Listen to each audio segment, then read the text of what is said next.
اگر آپ بہت تیزی سے جانا چاہتے ہیں تو تنہا چلیں، اور اگر آپ بہت دور جانا چاہتے ہیں تو کسی کو ساتھ لے کر چلیں۔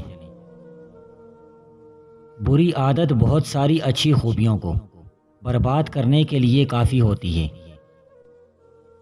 سچ بولنے سے انسان کو ذہنی پریشانیوں سے نجات ملتی ہے اور اس کا دل ہلکا ہو جاتا ہے۔ خود کا مائنس پوائنٹ جان لینا ہی زندگی کا سب سے بڑا پلس پوائنٹ ہے۔ سنبھال کر رکھی ہوئی چیز اور غور سے سنی ہوئی بات کبھی نہ کبھی کام آ ہی جاتی ہے۔ کامیاب لوگ وہ کرتے ہیں جو ناکام لوگ کرنے کو تیار نہیں ہوتے۔ کسی کو غلط سمجھنے سے پہلے اس کے حالات سمجھو۔ تقدیر اسے کہتے ہیں جو انسان کو کھینچ کر وہاں لے جائے جہاں وہ جانا چاہتا ہو۔ مرد کا دل اور عورت کی زبان، یہ دونوں کسی وقت بھی پھسل سکتی ہیں۔ بے اعتبار پر ہمیشہ اعتبار کیا جا سکتا ہے کہ وہ بے اعتبار ہی نکلے گا۔ خوف اس سے آتا ہے جو قابل اعتبار ہوتا ہے۔ زندگی ہی گزر گئی سب کو خوش کرنے میں۔ جو خوش ہوئے وہ اپنے نہیں تھے، اور جو اپنے تھے وہ کبھی خوش ہی نہ ہوئے۔ جو لوگ عقل مند ہیں وہ مذاق کی بات میں سے بھی نصیحت کو حاصل کر لیتے ہیں۔ چھوٹی چھوٹی چیزیں جس سے بہت سے لوگ نظر انداز کرتے ہیں، وہ چند لوگوں کو دولت مند بنا دیتی ہے۔ جتنے تم اپنی خواہشات اور ضرورتوں کو کم کرو گے اتنے ہی راحت و سکون پاؤ گے۔ جتنا زیادہ امیدوں کو بڑھاؤ گے تمہاری مصیبتوں میں اضافہ ہوتا جائے گا۔ مشکلات سے ڈٹ کر مقابلہ کرنے سے اور مصیبت میں صبر کرنے سے آدمی کا رتبہ بلند ہوتا ہے، اور خدا ایسے بندے پر زیادہ بوجھ نہیں ڈالتا۔ گدھے کے ساتھ ساتھ جیسے ریڑھی کا پہیہ چلتا ہے، اسی طرح انسان کا کردار اس کے قدموں اور حرکتوں کے ساتھ ساتھ چلتا ہے۔ فضول خرچی اور بخل سے پرہیز کرو، ورنہ خدا تمہیں دی ہوئی دولت چھین لے گا اور تم دوبارہ سے لوگوں کے سامنے ہاتھ پھیلاؤ گے۔ انسان کا کردار ایک ایسا ہیرا ہوتا ہے جو ہر پتھر کو چیر پھاڑ ڈالتا ہے لیکن خود کو کوئی نقصان نہیں پہنچنے دیتا۔ رات کو تنہائی کو اختیار کرو۔ جتنا زیادہ رات کو تنہا رہو گی تمہارا دماغ تیز ہوگا اور تمہارے اندر بہت سارے ایسے خیالات جنم لیں گے جن کو استعمال کر کے تم اپنے ہر مقصد کو پا سکتے ہو۔ ہر شام سوچو کہ دن کے وقت تم سے کوئی بات منشائی ایزدی کے خلاف تو نہیں ہوئی، اور سجدے میں گر کر اگلے دن کو بہتر رنگ میں گزارنے کی دعا کرو۔ یہ دنیا ایک دلدل کی طرح ہے، اس میں پھونک پھونک کر قدم رکھو۔ ایک پاؤں دھسا تو دوسرا اور بھی دھس جائے گا۔ اگر باہر نکلنے کی کوشش کرو گے تو اور بھی نیچے دھستے چلے جاؤ گے۔ دنیا کی رنگینیاں ایک خوبصورت دھوکہ ہے۔ دنیا ایک گلشن ہے جس میں گونا گو پھول کھلے ہیں، لیکن ان میں ہزاروں کانٹے پوشیدہ ہیں۔ اگر تم پھول سے دامن بھرنا چاہتے ہو تو تمہیں تکلیف کے کانٹوں سے دوچار ہونا پڑے گا۔ اگر تجھے کچھ مال ہاتھ آ جائے تو اس کی حفاظت اس طریقے سے کر کہ تلف نہ ہو سکے، اس سے ہر دو جہاں کا فائدہ حاصل کر لے۔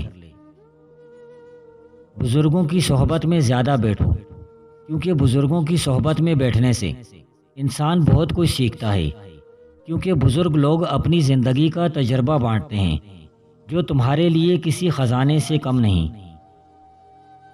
کسی روتی ہوئی عورت پر ہرگز ہرگز بھروسہ مت کرو۔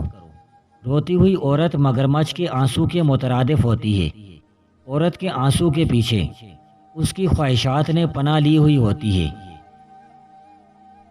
جب دسترخوان پر بیٹھو تو اتنا کھاؤ کہ بعد میں کھانے کی گنجائش باقی رہے، تو اس سے تمہارا ہاضمہ بہتر رہے گا اور تم ہر بیماری سے محفوظ رہو گے، بڑھاپے سے بھی محفوظ رہو گے۔ دانا وہ بندہ ہے جو دشمن کے کہنے سے اپنے دوست کی برائی نہ چاہے بدخواہ کو پہچانے اور اس کے کہنے پر ہرگز عمل نہ کرے۔ اپنے دوست کو زیادہ مت آزماؤ، ورنہ تمہیں خود پشیمانی اٹھانی پڑے گی۔ ہر بندہ دوسرے کی امیدوں پر پورا نہیں اترا کرتا۔ ہر کسی کا اپنا مزاج اور وفاداری کا ڈھنگ ہوتا ہے۔ یہ نہ ہو کہ تم ایک اچھا دوست کھو بیٹھو۔ نیند میں زیادہ خراٹے آتے ہوں تو صرف سرسوں کے تیل کے 3 قطرے ناک میں ڈال دیں، زندگی بھر خراٹے نہیں آئیں گے۔ دولت مند وہ نہیں جس کے پاس ہیرے جواہرات اور دولت ہو، بلکہ اصل دولت مند وہ ہے جس سے باقی سب لوگ محفوظ اور راضی ہوں، یعنی اس کا اخلاق اچھا ہو۔ دروازے پر آیا ہوا سائل اللہ کی طرف سے کوئی نہ کوئی پیغام لے کے آیا ہوتا ہے۔ اس کی فریاد کو غور سے سنو اور اس کو خالی ہاتھ کبھی مت لوٹاؤ۔ حسد ایک آگ ہے جو انسان کو جلا کر راکھ کر دیتی ہے اور دوسروں کو عداوت پر ابھارتی ہے۔ دروغ گو کو مروت نہیں ہوتی اور حاسد کو راحت میسر نہیں آتی۔ دولت مند پر حسد مت کرو، کیونکہ دولت کی لذتیں فانی اور عارضی ہیں۔ دوسروں کی خوشی اور آسودگی پر حسد نہ کرو، اس لیے کہ ان پر سرور زندگی کچھ روزہ ہے۔ چکوترا ایک ایسا پھل ہے جسے ایک بار کھا لیا جائے تو 80 سال تک 25 سال جیسی بدن میں طاقت رہتی ہے۔ حسد جائز نہیں مگر 2 شخصوں پر، ایک وہ جسے اللہ تعالیٰ مال دے تو وہ اس آدمی کو دے جو اللہ کی راہ میں خرچ کرے، اور ایک وہ جسے اللہ تعالیٰ حکمت دے تو وہ اس کی مدد سے فیصلے کرے اور اس کی تعلیم دے۔ بندہ مومن کو دنیا میں محنت و مشقت سے زندگی بسر کرنی چاہیے، مذہب کی حدود سے تجاوز نہ کرنا چاہیے۔ دنیا تو کافروں کے لیے ہے، ان کو یہی جنت ملی ہے۔ مومن کے لیے تمام عیش و آرام اور نعمتیں جنت میں مہیا کی گئی ہیں۔ اگر دولت مند ہونا چاہتے ہو تو رات کو یہ دعا عشاء کے بعد 17 مرتبہ پڑھ کر سو جائیں۔ اللہم اکثر مالی و ولدی وبارک لی فیما اعطیتنی۔ کچھ دن اس کا معمول بنا لو، تھوڑا عرصہ ہی گزرے گا، اتنا رزق ملے گا کہ سنبھال نہیں پاؤ گے۔ آرام و سکون صرف جنت میں میسر آئے گا، لیکن لوگ اس فانی دنیا میں خوش رہنے کی کوشش کرتے رہتے ہیں۔ سچائی اور نیکی صرف جنت میں ہے، جھوٹ اور مکاری صرف جہنم میں ہے۔ اللہ تعالیٰ نے دنیا ہی میں جنت و جہنم کا نمونہ پیش کر دیا ہے۔ جنت کا راستہ بھی ہے اور جہنم کا راستہ بھی اسی دنیا میں موجود ہے۔ جنت ایمان والوں کے لیے انعام ہے اور جہنم کافروں کے لیے ابدی اذیت گاہ۔ بحشت کو بغیر کوئی عمل کیے طلب کرنا خود ایک بہت بڑا گناہ ہے۔ جنت میں خوش خلق آدمی مراتب ضرور پائے گا، اگرچہ عبادت میں کم ہو۔ بد خلق کی جگہ دوزخ ہے، اگرچہ نماز پڑھے اور روزے رکھے۔